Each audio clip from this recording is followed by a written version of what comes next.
Now, what you have here are three images. The left-hand side image is the footprint of the accelerator in CERN in Geneva. CERN is an institution that's founded in 1954. It predates the European Union, so it was the first pan-European organization, and it was dedicated to doing fundamental research. No state could afford to do this kind of work, so all the European nations got together and formed CERN. And what you see in this image is the footprint of the wing, which is 27 kilometers. It's 100 meters underground. And it's filled with the objects that you see in the middle picture, which are blue. These are superconducting dipoles, which bend the trajectory of the protons as they're accelerated. And on the right-hand side, you see an eye. It's an electronic eye. At the heart of this detector, the protons collide.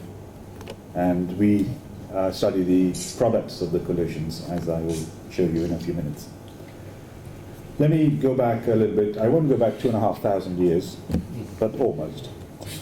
So you all know there's a wonderful variety of phenomena in nature. And the attempt that we physicists try to make is to understand all of these natural phenomena using a single concept, single principle, a unified approach, a unified theory. This quest actually has started a long time ago. Nukalov mentioned this issue of the Greeks and the Indians and the Chinese, and there were these notions of four elements that they were discussing. Of course, we don't discuss that any longer, but I think you have to imagine the intellectual leap that somebody has to say that everything you see is actually can be described in terms of a very limited number of entities. And that is a fundamental leap of imagination.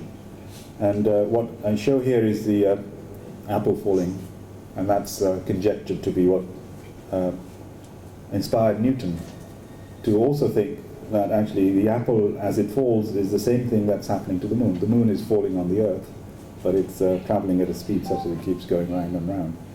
In that leap of imagination, he combined or unified two different phenomena, which was the gravity on the Earth and the celestial gravity. So the approach that I'm going to show you is an approach that he took, which we are still taking. And of course, the gravity itself was modified by the theory of general relativity of Einstein, which was 100 years old last November. And what I show you there is the GPS system working. And if you really go deep into how the GPS system works, you'll find that it requires you to understand Einstein's two great theories, the theory of special relativity and the theory of general relativity. And those are actually modifications which are made in the satellites so that you can actually follow, or somebody can tell you to turn right in 10 meters. So these kinds of theories do have enormous implications for our everyday life, and the next line is also something similar. Now, this is 150 years. Last year was also the next great unification that took place, which is the unification of electricity and magnetism, and we now have this theory of electromagnetism by Maxwell.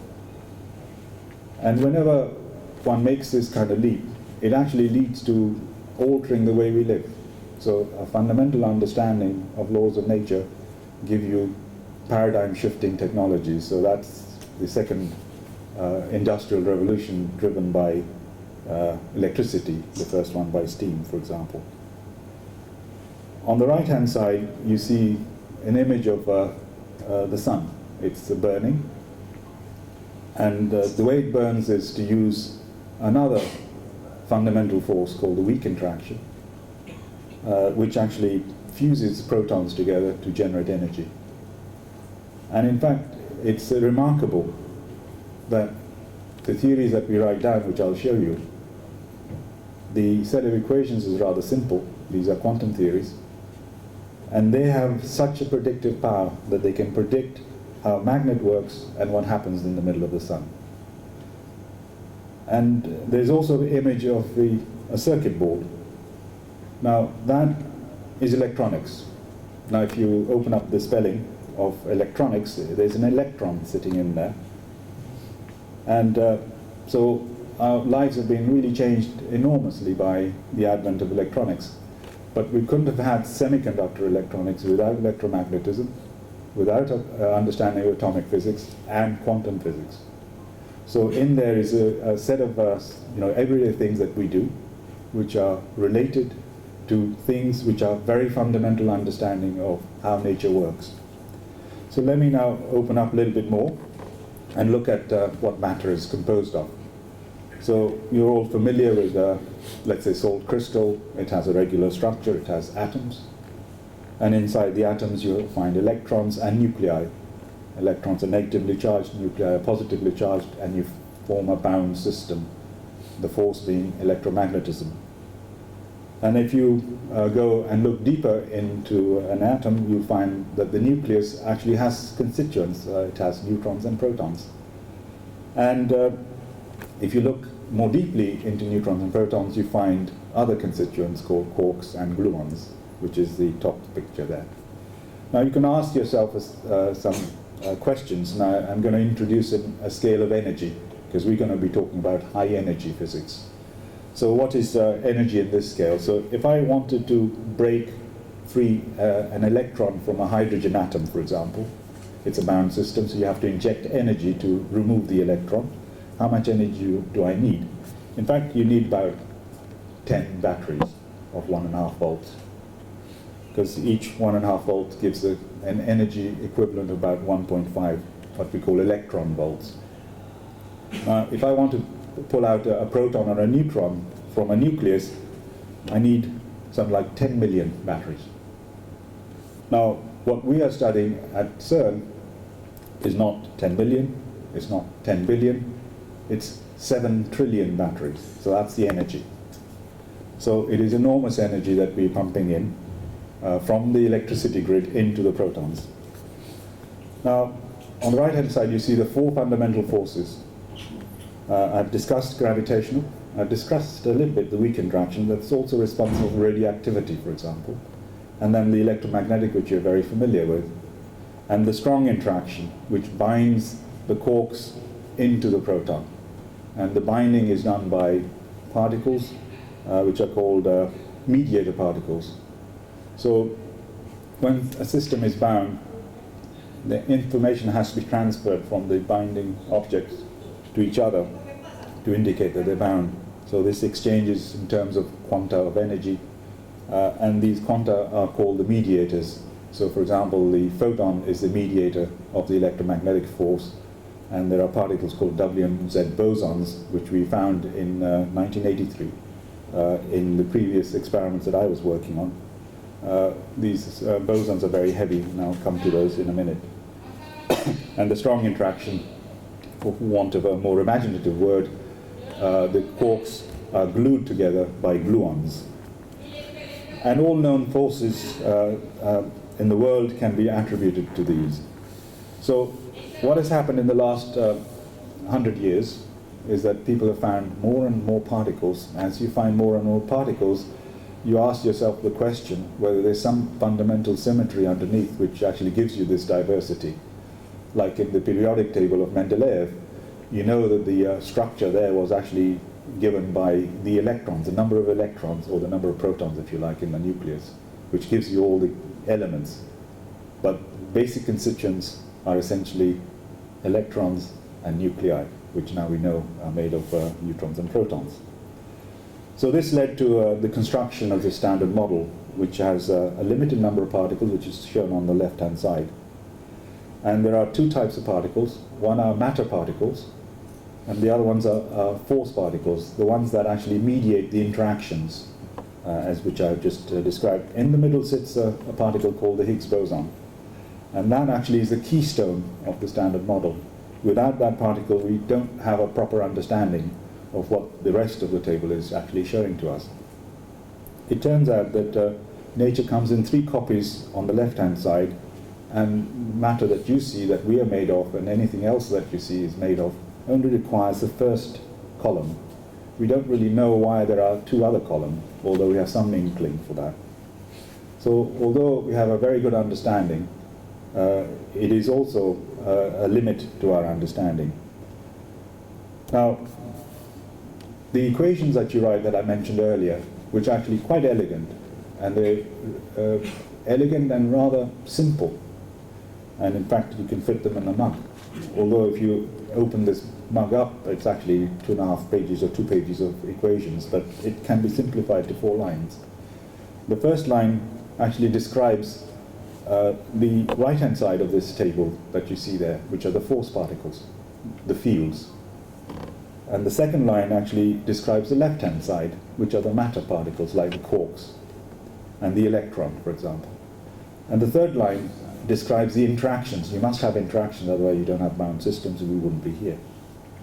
And the fourth line is the one that describes the Higgs boson, which I'm going to talk about in a few minutes. So it's rather simple, but very profound, and these are quantum theories. The 3 of the 4 fundamental forces have quantum theories. The only one that is not having that is gravity, and we are nowhere near finding a quantum theory of gravity 100 years after Einstein introduced it. So this is called the standard model of particle physics. It's a crowning achievement of 20th century science. And before 2012, its basic mechanism which gives mass to the particles was still missing. Now, I'm going to talk about particle physics, and I've actually alluded to some of those things. Particle physics is just a modern name for this centuries-old effort to understand the laws of nature, started by Newton and Galileo in more scientific terms, if you wish. And the questions we ask are very, very simple. What are the elementary constituents that make up our universe? So everything that we see in the universe, not only us. And what are the forces that control their behavior at the most basic level? So those are the 2 simple questions. And for that, what we do is to make particles collide with each other and see what comes out. If there are systems which are bound by things or have structures, when you smash them together, they'll come out and you'll be able to see them. And that's all we do. It's very rather simple mission statement, if you like. Now, why do we wish to accelerate particles to very high energies? And I'm going to introduce 3 equations. On one side there'll be 1 letter, on the other side there'll be 2 letters, and that's it. But they're very fundamental equations. The first one is the energy is proportional to temperature. So this was put forward by an Austrian physicist called Boltzmann. It tells you that if you have very high energies, you're mimicking very high temperatures, very high equivalent temperatures. We believe that the universe started as a Big Bang at very, very high temperatures. So if you are able to mimic very high temperatures, you're actually going back to the early moments of the Big Bang. And I'll situate you where the LHC stands in this graph. So when we look back in time, it's like a really very powerful telescope. That's how telescopes work. They look at our universe in very early times. So very old stars, the light might have taken 10 billion years to get to us. The other one, which you're obviously very familiar with, is the Einstein's relation, E equals mc squared. So if you want to make heavy particles, which the Higgs boson probably is the heavy, as we conjectured at the time, then you needed to put in a lot of energy. What this equation tells you is that energy and mass are convertible currencies. So if you have a lot of one, you can make a lot of the other. Nuclear power stations is the other direction you take. And the third one is by a French physicist who wrote his PhD on it and got a Nobel Prize for this equation. The energy is proportional to inverse size. So if you want to look at something which is quite small in size, you need to have the radiation which has the commensurate wavelength. If you have a smaller and smaller wavelength, it has to have higher and higher energy, which the equivalent energy is 1 over the wavelength. So this means that you have a device, if you get very high energies, which is a very powerful microscope. So at the LHC we do both. So it's the most powerful telescope we've ever built and the most powerful microscope we've ever built. And it allows you to observe phenomena and particles normally no longer observable in our everyday experience. And most importantly, we can do this in a controlled way. It's a laboratory. So we do it in a repetitive manner so that we can reproduce the results, so that make it into science. Now, this is a rather congested transparency. It actually describes the history of what our understanding of the history of the evolution of the universe is. At the moment of the Big Bang, the four forces acted in equal manner. You couldn't distinguish between them.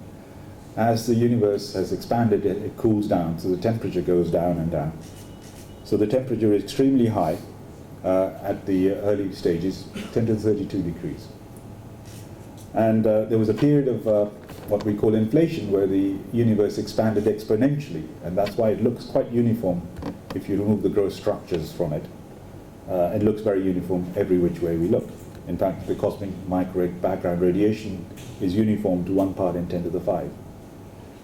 And after a certain moment, the strong interaction also became distinct in its action compared to electromagnetic and weak interaction. And a little bit later, those interactions also started becoming distinct. As the universe keeps expanding, it keeps cooling down, and there are all sorts of particles present in there. And this is the stage we're at the moment. And there's an extra particle that we have in there. And later on, you start forming what's called a core gluon fluid. From there, you can form protons and neutrons. From there, you can start forming atoms, and then structures, the galaxies, and so on and so on. And that's what you see. So what we look at the LHC is a condition which is some like a fraction of a nanosecond after the Big Bang. So that's the time we go back to in the experiment that I'm going to tell you about. We can also collide not only protons but lead nuclei at very high energies.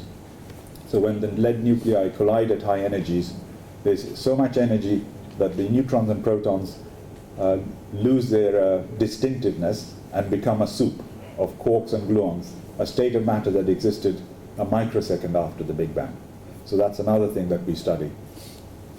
So you can see that we are going back in time, and that's where the energy is rather important. So we're using 7 trillion electron volts per beam of energy. So this is what an interaction would look like. So it's an image. So this is a typical detector. This is a CMS detector. It's actually a cylindrical type of onion. It has 2 holes to allow the beams to come in and out, and the rest is all instrumented. And I'll show you the instrumentation in a minute, but let me just run this thing. So we'll have a beam of protons organized in bunches of 100 billion protons coming in, so one bunch from one side, the other, and some of the protons collide, in this case 1. And you're left with these tracks, which are picked up by our detectors, rendered into tracks by computing systems, and then you disengorge this from the detector, and that's the thing that you study. So that's what a collision looks like, and we look at the particles. We reconstruct the energies, the directions, and identity of everything that is produced in that collision. Now let me come to the science of the LHC. Newton introduced the concept of mass in his equations, F equals ma. And mass is what gives the universe substance. And I'll say a few words about that. But there's also something else which is very embarrassing. What I'm going to be talking about will constitute about 4%. So the stuff that you're made of, the table is made of, everything you see is made of, is only 4% of the energy density of the universe. The other 96%, we still have to find what it is. So there's a big, big stuff that we don't know. Also, we know that we are matter-dominated, but the conjecture was that the early universe, there was equal amounts of matter and antimatter. How did that antimatter disappear? We have some ideas, but it doesn't explain the extent to which it has disappeared. And so these are the sort of questions that started people like me to go into this field, and also start looking at creating an experiment about 25 years ago to study these questions. Now, I've said a few things about mass, so let me actually introduce why the Higgs is such an important and fundamental issue. Now, to Newton, it was very simple, F equals ma, which you probably know. So it tells you that if you want to take a body to a given acceleration, the higher the mass of the body, the larger the force you have to put on, which is everyday experience. and the other part is the weight is equal to mass times the gravity. So the weight, our weight on the moon would be a bit different from here. And Einstein's, which I've actually stated, but he also introduced something quite fundamental, that mass curves space-time. So it tells the moon how to actually move, because the space around it has been warped by the gravity of the Earth. Now, all of this is very correct, but how do fundamental objects get massive? How does an electron get its mass? Now just imagine if the electron did not have mass, so it was massless, it would have to travel at the speed of light. If it traveled at the speed of light, it could not form an atom. So we wouldn't be here. So this actually does go to the heart of our existence. And so in 1964, several gentlemen, 6 in fact, and one from Imperial College, postulated there is a field that pervades the universe. They didn't actually quite understand what they were doing, by the way, because nobody paid much attention to those papers. It's only much later that the people paid attention to them, because a lot of progress had still to be made to put it into context. This came before actually the standard model that I showed you earlier was constructed. Now, it is a very strange thing to say that the universe is filled with something. And so it's a bold conjecture. And this is a sort of field that you can't switch off once it's switched on. So it's a very strange type of field. It's an omnipresent, omnipotent field. And the particles which start as massless particles interact with this field and acquire mass. The strength of the interaction is proportional to the mass that particles finally acquire. And since it's a quantum field, its quantum would be the Higgs boson. So if you found the Higgs boson, you know this field exists. So that is why this actually Higgs boson is so important.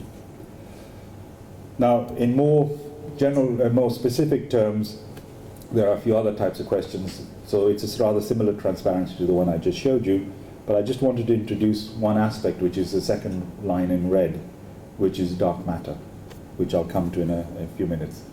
So this is a sort of a more detailed catalogue of questions we had 25 years ago. So this is a slide that I used to use a long time ago. Now, the study requires 4 things. One is accelerators, because I've told you that we need to go to high energy. So that's where the accelerators come in. Second is these electronic eyes, which are the detectors. I've said a few words and I'll say a few more words on that. The third is computing. Enormous amounts of data are generated by these collisions. In fact, there are 40 million pictures, if you like, are taken every second, and each picture has a size of a normal digital camera picture. So you have to analyze 40 million pictures a second. So you have to have a camera. So it's not an ordinary camera, this one. And that data then has to be analyzed. And if you just imagine your camera clicking, you can't take more than a few pictures a second, because somebody's trying to read out what the CCDs or whatever devices that you have in your camera are actually outputting. And fourthly, it is collaborative science on a worldwide scale. No single country or a region can afford this kind of stuff. That's why it brings me here as well, because Malaysia University here is part of this collaborative adventure. And it's the talent and the resources of all of these scientists and engineers which are necessary to actually build these types of instruments and then do the physics as well. And the physicists are all democratic. So if an idea comes from here and it's a good idea, it is a good idea, full stop. It doesn't matter where it comes from. So all scientists are treated democratically and they have democratic access to the data.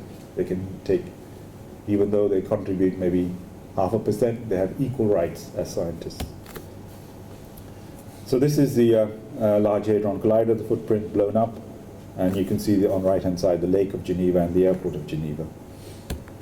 Now, protons are accelerated by very powerful electric fields, and which give them a kick, very much similar to a kick that a surfer gets riding the wave there.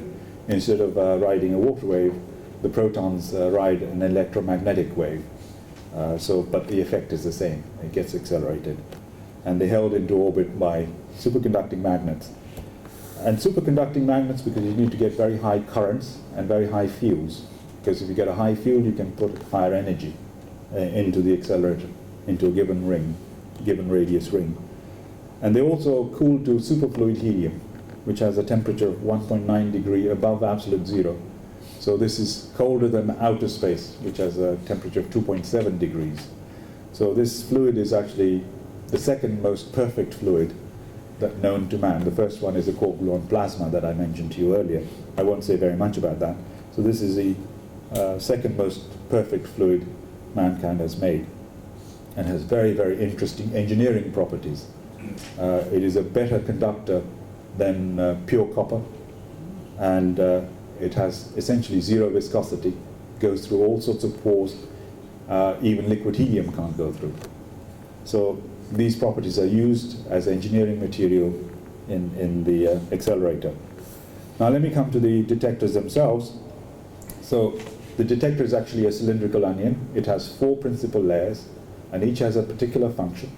And when they work all together, they allow us to measure the energy, the direction, identity of all the particles that are produced in a manner that I said earlier. And they leave telltale signatures that tell you whether it's a photon or an electron or a quark or a muon and so on. So these are the particles that you saw in the standard model, in the table that you... So the idea is to be able to understand and identify those types of particles that you sit there, because whatever you produce is likely to pass through the particles that we are familiar with of the standard model. So this is what an interaction actually looks like.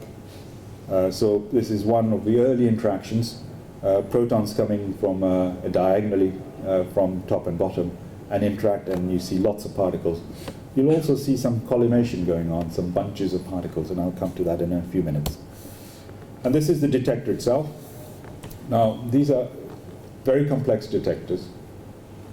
Enormous amounts of engineering has gone in them, and cutting-edge technologies, which even the industry was not able to, at that time, make, so we had to work with them to push them to make the things at an affordable cost. So there are 3,000 scientists from 40 countries, but a large fraction of them are actually PhD students. So it's a PhD factory. And I see quite a few young people there, and some of them actually have come over there to do their PhD. So it's a PhD factory as well, and they get trained in all sorts of things, in solving problems, because you'll have problems which you've never encountered, we've never encountered before, because we're doing this for the first time. And they also learn to work in an international environment with very many different cultures and traditions and languages. And the language that we all use is science, but it also happens to be, we dialogue a lot in English. Now, these are the 4 principal layers, which look at the, if I look at the previous slide here, you can see that yellow is the first layer, red is the second layer, blue is the third layer, the 4th layer has not sung.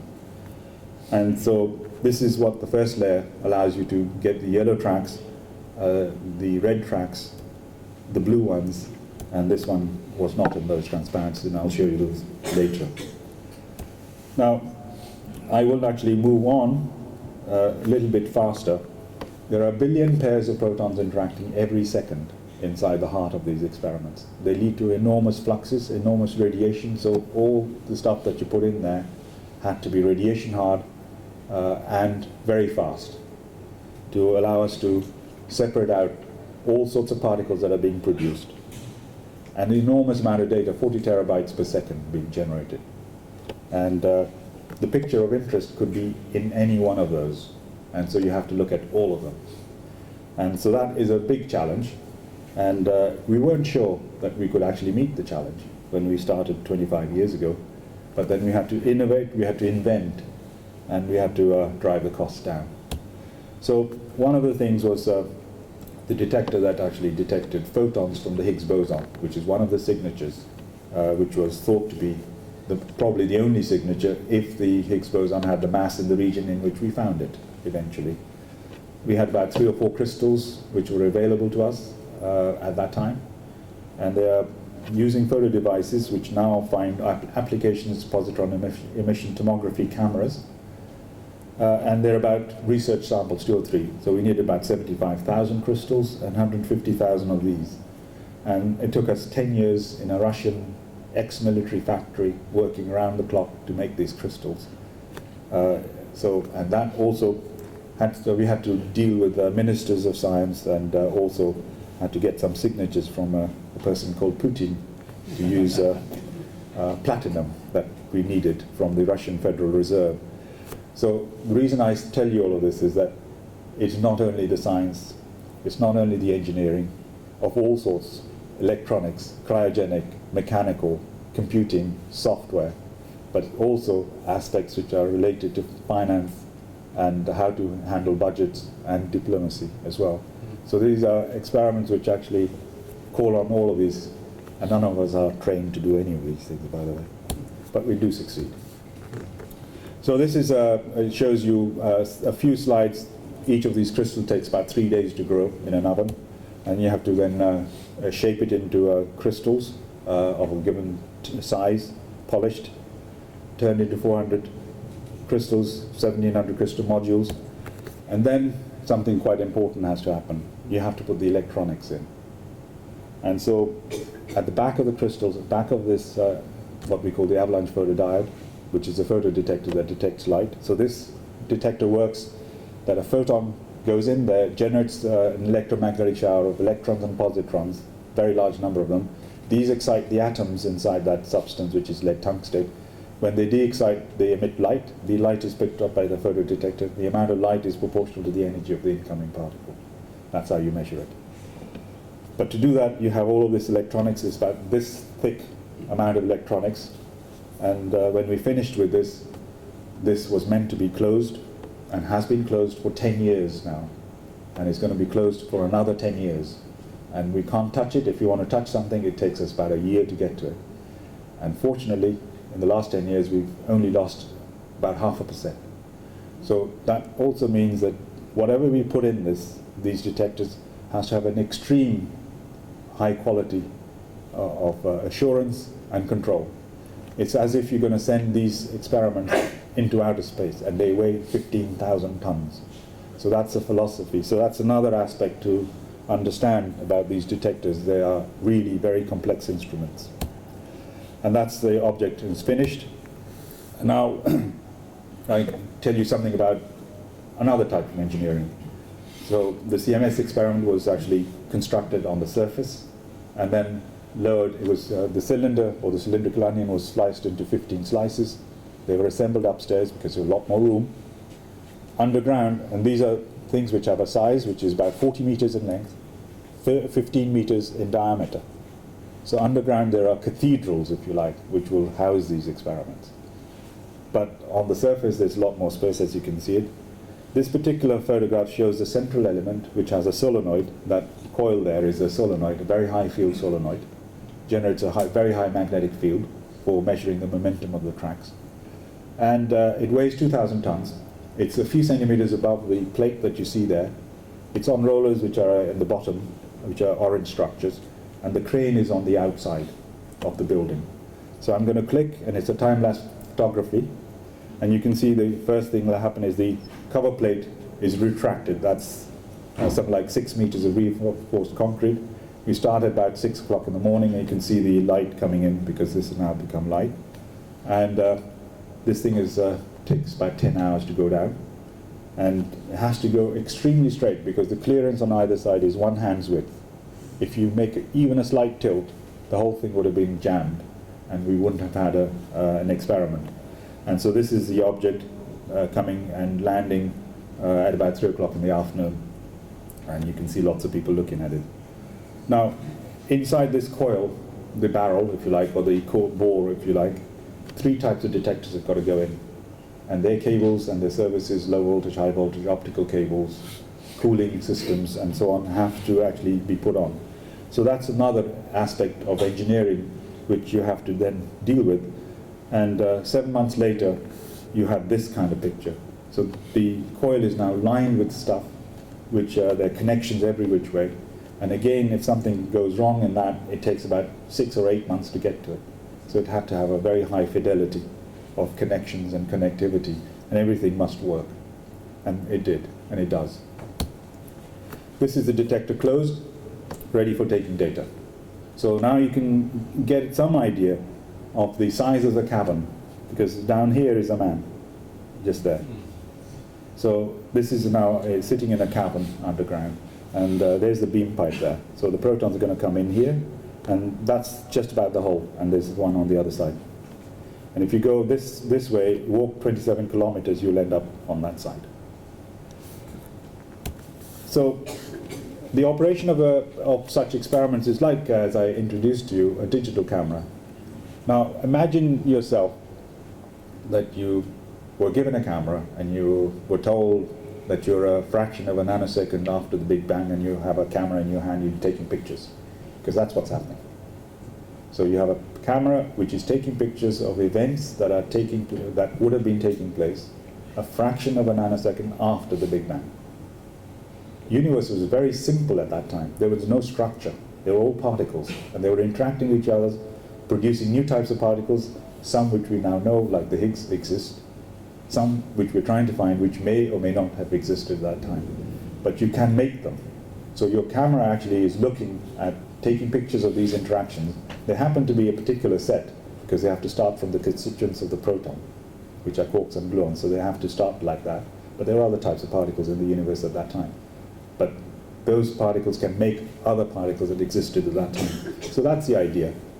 And in terms of the data handling problem, clearly you need very sophisticated high bandwidth communication systems, most of which we bought, which we buy from commercial usage, because needs of everyday person are larger than our needs for that particular purpose.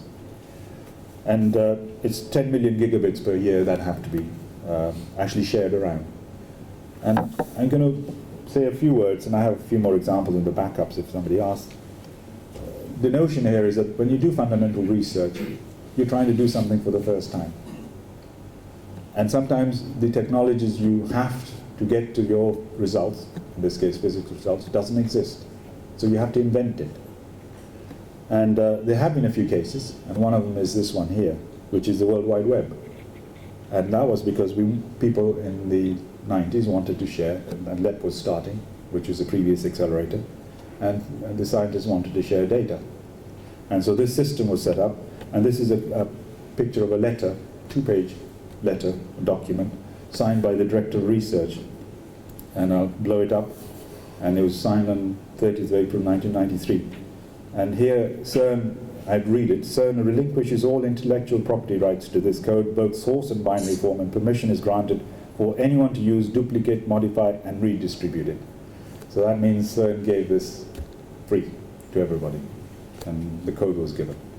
So it's not that old, but now imagine how much it has changed our lives.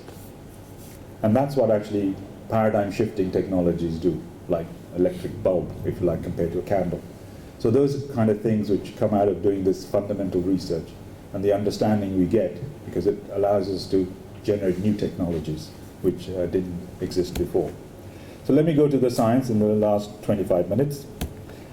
Now, we've now built the experiment. The first thing you've got to ask yourself is, does the experiment perform as we designed it? Because we wanted some performance from these detectors, and did we get it? And then the next thing is, because we want to find new physics, but then you must reproduce the physics that is known precisely.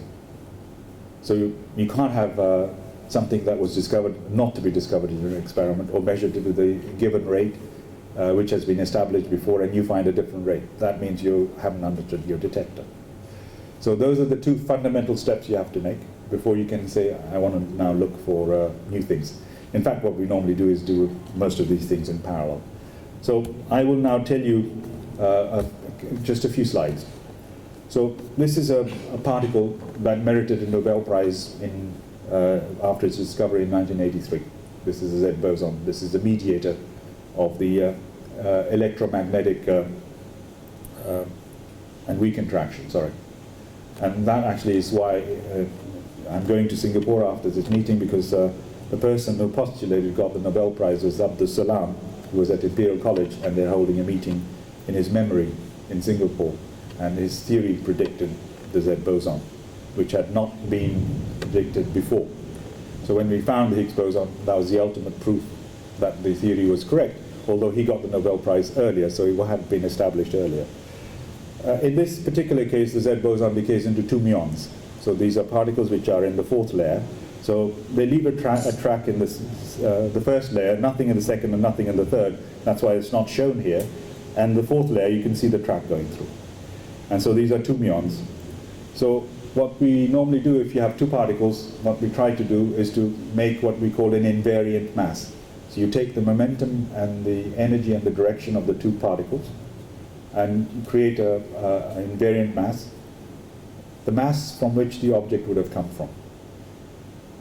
Now, when you look at all sorts of pairs of these such particles, there is a peak somewhere, meaning at that particular mass there are a lot more combinations, then that's the sign of a particle. And that's the next plot here. So you can see these are dimuon pairs to invariant masses. That's the mass, and this is the frequency, and this is a log scale. So these were the particles that were known in the 1960s. This was found just before I started, on the month I started my PhD, and merited a Nobel Prize. This was found 79, merited a Nobel Prize. This is an 83, merited a Nobel Prize. So this is what a particle looks like. It is a peak in a spectrum which is the background. So these are pairs of muons coming from random coincidences. So randomly produced, they have no particular memory, there's nothing particular about them. And so they constitute a background. So that's in a few minutes' time, I'll show you the Higgs boson. Now, in fact, what I also wanted to show you was that when we designed this, we wanted a certain width. This thing is now blown up to this plot here, and we wanted a certain width. And the width was 70 units, 70 MeV. That was the design, and we measured it to be 64. And there are tens and hundreds of plots like this which told us that the experiment is working as we designed it. The next thing is, does it produce physics as we expected it to be? So I show you this plot again. Now, this bunching of particles that you clearly see comes from the fact that you have produced quarks and gluons, the proton has interacted and sent the constituents at large angles. And these constituents actually cannot manifest themselves as the constituents as we see in the standard model, because they form other types of bound states which are called colorless, and they then what we call fragment into bunches, collimated bunches of particles, and that's what you see there. So these are the primary constituents of the proton that you see there, and you draw a cone around this, measure the energy, and you say, I have a theory, and the theory is the theory of strong interactions, the quantum theory of strong interactions, called quantum chromodynamics. Color here is a quantum number, so the chroma comes from color. And it predicts precisely how many you should see at that angle, and what the energy spectrum should be at that angle. How many at this angle, and what the spectrum should be. So you measure, and you go compare. And that's the next plot there, on the right-hand side. So that is a plot where we've compared over about 6 or 7 orders of magnitude the predictions of this quantum theory of chromodynamics and our measurements. So there are again hundreds of plots of this nature which tell us the experiment actually is working well, and it's reproducing known physics extremely precisely. So in fact we've done it again because we increased the energy, and these are results from last month, from December. So we repeated the exercise, and again perfect agreement. In fact, you can look at many different processes, and the lines are the predictions of the theory and points are measurements. And you can see there's not anyone that is discrepant as such, which is a little bit of a disappointment, because we'd like to see something new, but the standard model is very robust. So that's something which I'll come to in a few minutes. So now we can go to looking at new physics. So I mentioned that the menu that I showed you had the Higgs boson as being one of the possible particles, but there are many other things that we think should be there, because the standard model on its own really doesn't make sense. It is incomplete. We know it is incomplete. It doesn't explain many of the things that I'll show you in a few minutes. So at least the discovery has been recognized by Stockholm, But I wanted to pick up the role played by the experiments and shown in the red. And it's only by doing the experiments that these guys actually could go to Stockholm. In other words, it's only by doing the experiment that you can prove a conjecture. Otherwise, it remains as a metaphysical conjecture. So the experiments are really very important to do. And if you stop doing experimentation, we'll, in the future, go into realms of metaphysics. That's why I wanted to pick that point. Now, once you actually look at this Higgs boson, again, that same diagram that I showed you, actually can decay into B quarks, tau leptons, sort of cousins of the electron, or the Z and W bosons, or two photons. I'll only look at those two channels to show you. And because I said that the strength of the interaction is proportional to mass, you know exactly how many two-photon events, because Higgs goes to two photons, you should get. You also know from the predictions how many ZZ bosons you should get. And if you see them to be the precise quantities that they predicted by the standard model, then you know it is the standard model Higgs boson.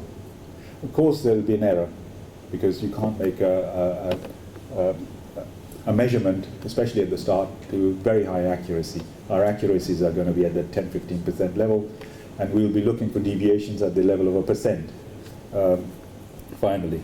So let me actually perhaps go a little bit faster on this one. There are various things that we have to do, but what I wanted to pick up is in the box there. So we examined in the previous round 2,000 trillion proton-proton interactions.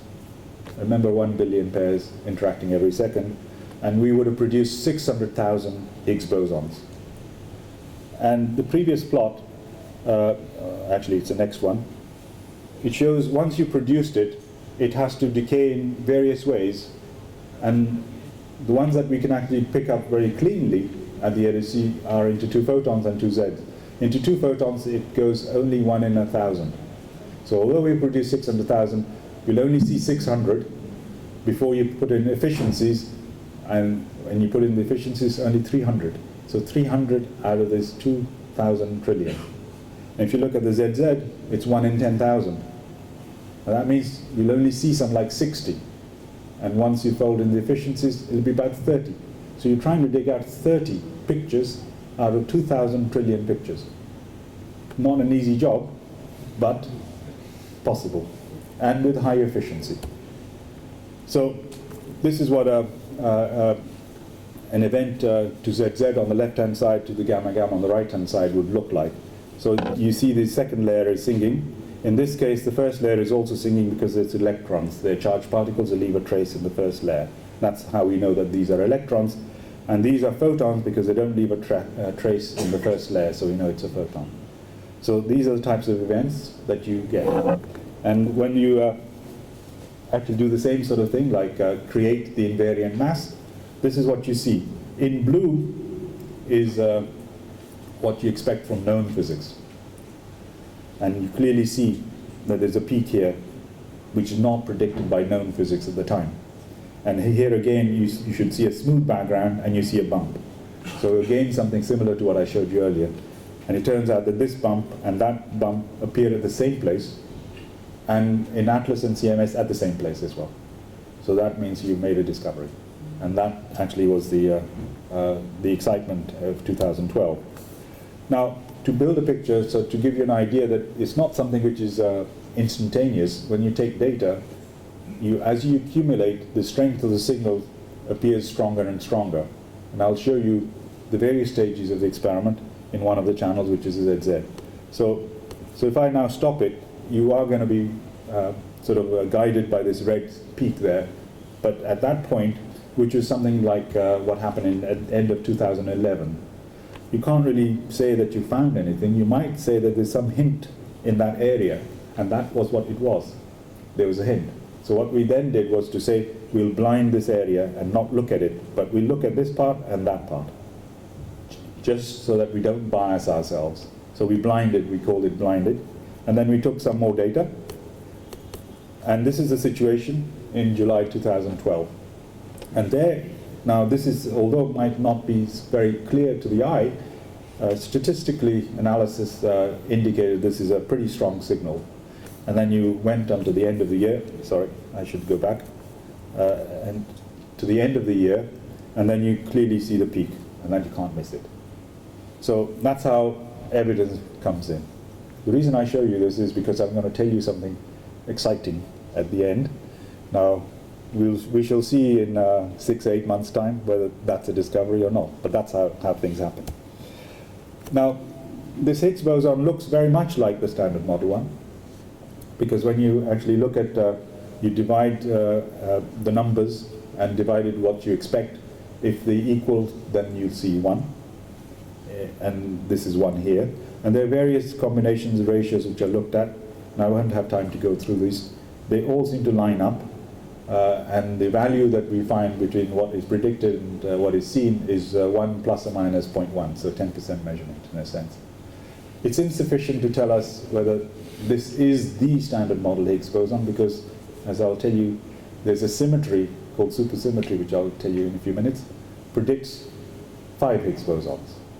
One of them would be subtly different from the Standard Model one, so you have to make a measurement which is rather precise, and that's what we're going to be doing. It has the other properties like its relation to mass, which I mentioned earlier, which is correct within the errors. It has spin, it's a 0 plus object, it doesn't have spin, it's another quantum number. Won't have time to go into that, and it's the right one. So then comes the question, is this it? You found what you were looking for, so why spend another 15, 20 years, which we are going to? What for? So the question actually arises the fact that there is a lot of experimental evidence that there is something beyond the Standard Model. One is that the neutrinos have mass, and they oscillate, and this year's or last year's Nobel Prize was given for the detection of these oscillations, which was done in the late last century, early part of 2000s. Another thing is that a deep question, which it was in my list that I showed you, and I didn't go through that, is that we knew that if we did find the Higgs boson, the next question will be, actually, why did we find it in the place at such a light mass, at the mass that we could actually make it? Because it turns out that if you really trust quantum mechanics, which we trust implicitly, it actually generates what's called loops, which actually make the mass of the object float up by quantum corrections to very high values. The value which could be the next scale up, which we know is about 10 to 15 GeV. So you have 100 GeV object getting corrections of 10 to 15. Doesn't really make sense. So there's a problem there. And it's quite a deep problem. And we've had these problems, and they always found solutions in something new. This is not a new problem, but it is there. A big problem is dark matter. We know that it exists from the rotational curves of stars and galaxies. They're rotating too fast, which indicate there's more mass than that we see in stars. So that's the visible matter.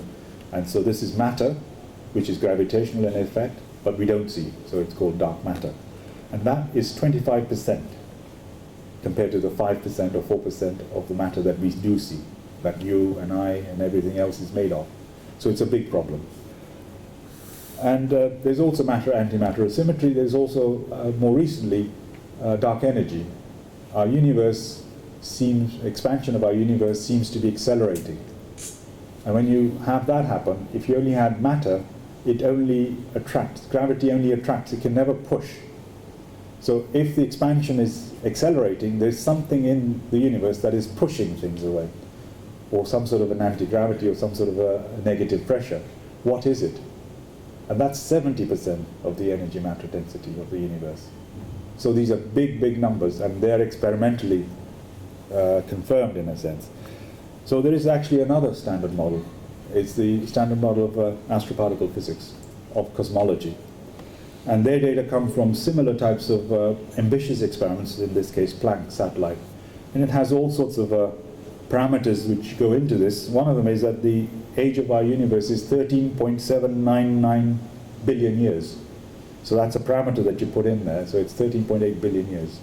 Slightly different from what it was earlier, which is 13.6. And So this is the two standard models, and we are made of this little tranche. All of this, we don't know what it is. We have some ideas of what this might be, and I'll come to that. So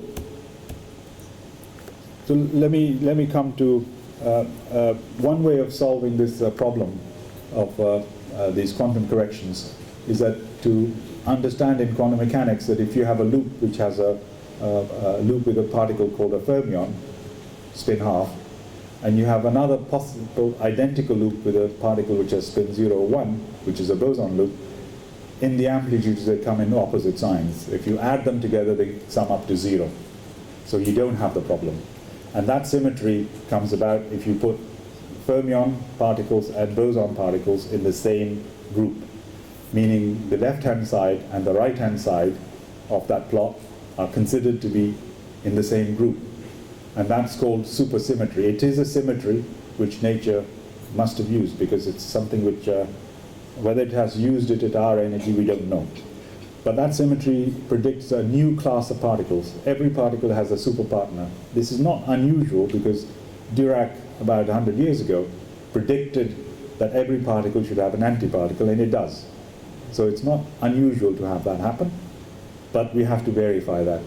But it predicts some like 5 Higgs boson. It predicts a particle which is sitting here, which is the lowest, lightest supersymmetric particle. And that particle could well be a particle responsible for dark matter. So if we actually see supersymmetry, then we might get an explanation for dark matter. And that's what we're looking for. So and the way we look for is to see events which are completely imbalanced, because this lightest supersymmetric particle has the property it doesn't interact very much. So it behaves like a neutrino. It leaves the experiment and leaves an apparent imbalance. So if there's a particle which goes away which you haven't detected, it has to be balanced by energy momentum conservation. So you see an unbiased event, a biased event if you like. You can see nothing on this side actually. So that's the sort of thing that you would be looking for. This can happen also in the standard model. So you have to have a number of such events which are much and above beyond what you expect.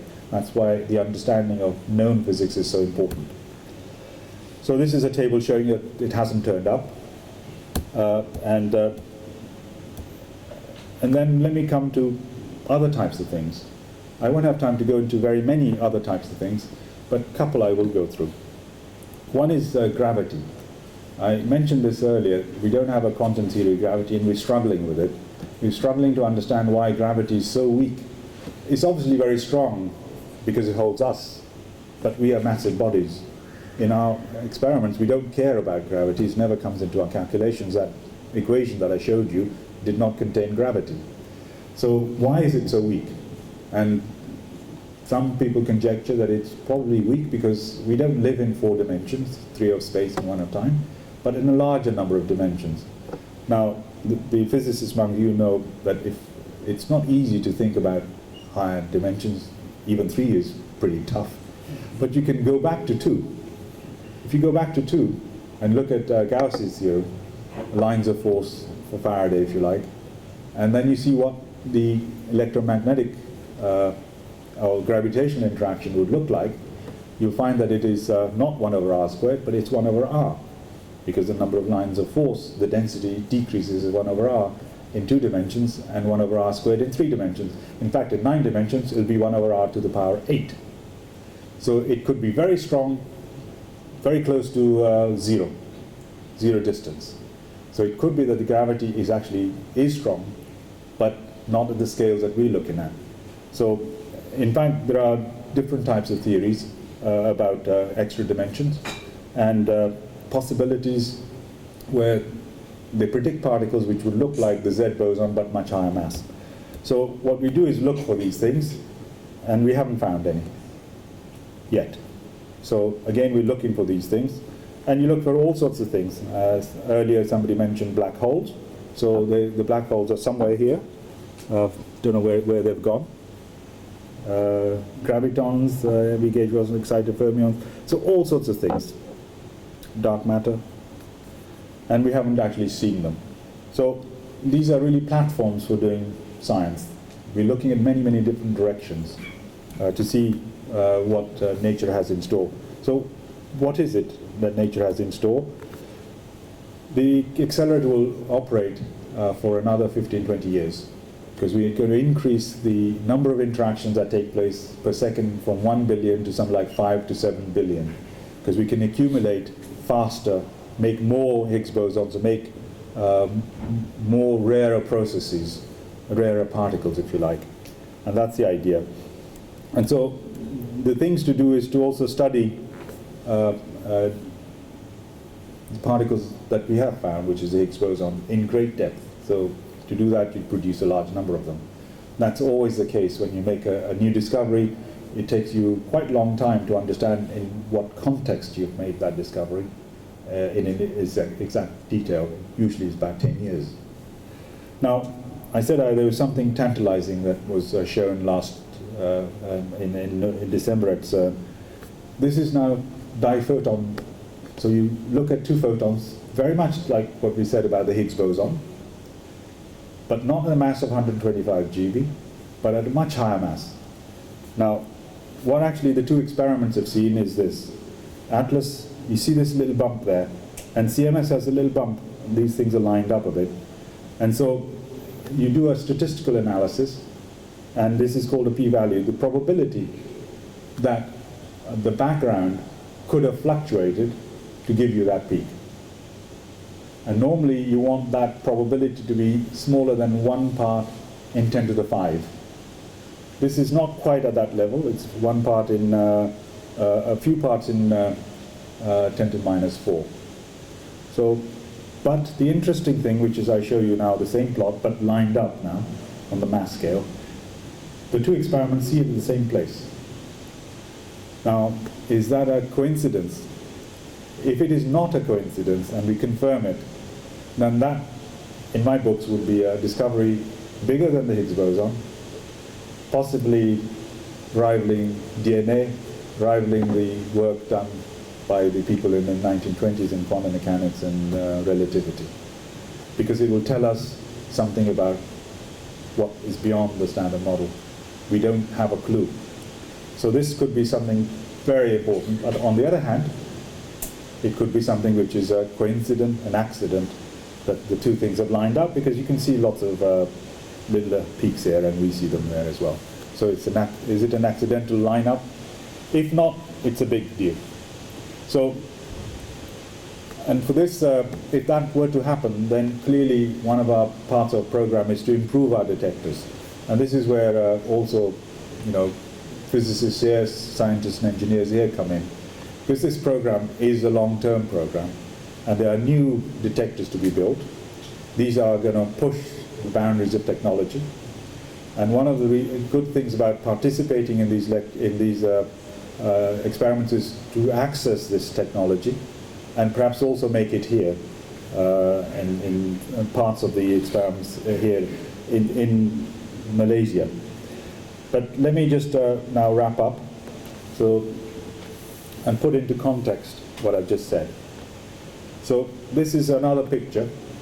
It's a picture of a composite picture of two clusters of galaxies which have collided. They've gone through each other at extremely high speed. And you can see the stars which have been picked up by the optical telescopes, which are Magellan and Hubble. And you can see gas, which is in red, picked up by Chandrasekhar telescope, infrared. And you see blue, which is picked up by gravitational lensing. If you have a very dense body and the light is shining behind you, the light bends like this around to you. And you then project it, and you think that it's coming from there, because, as Einstein said, light is bent by massive objects. And that's where this blue part comes in. The blue part actually contains about 5 times the matter that is in the red part, which is gas, essentially. So this actually indicates the dark matter in these galaxies has gone right the way through. It has not interacted. The cloud has interacted and coalesced. So that's electromagnetic interaction. This is a weak interaction. That's the properties of the lightest supersymmetric particle. Exactly those types of properties. And another one is the fact that I was mentioning earlier, that the universe, the expansion is accelerating. And it turns out that if you have a collection of Higgs bosons, they exert negative pressure. So is there a connection between what we have found, the scalar field in fact, that there was a sort of a scalar field which is operating now as well, and there was another type of scalar field which drove inflation because the universe expanded exponentially. Are there these connections? So in a sense, the work that we're doing actually does have really very, very strong impact on other disciplines in science and our place in the universe as such. So let me summarize. The construction of the Standard Model is, I think, a towering intellectual achievement. Actually, it is I think, the highest achievement in science, because it actually describes the visible matter and many of the phenomena in quite exquisite detail, quantitatively as well. But there's a lot that is put in by hand, which if he had a perfect understanding, we would get everything out of first principles. So there's a lot more to do, as I've indicated. It has taken a lot of time, 25 years, and also the aspect of the technologies and the engineering that had to go in there, pushing them to the limits. A great discovery has been made, and we haven't really found any evidence for new physics. And the other thing is that it's just the start, because we've had 4 years of data taking, and we've got 15 to 20 years to come. So we're actually the start of this journey, which has already been quite long, because we have to make these detectors to start off with. And I think the other thing is that only experiments really confirm or reveal nature's secrets. So we really have to be doing these experiments. And with that, I'll thank you for listening.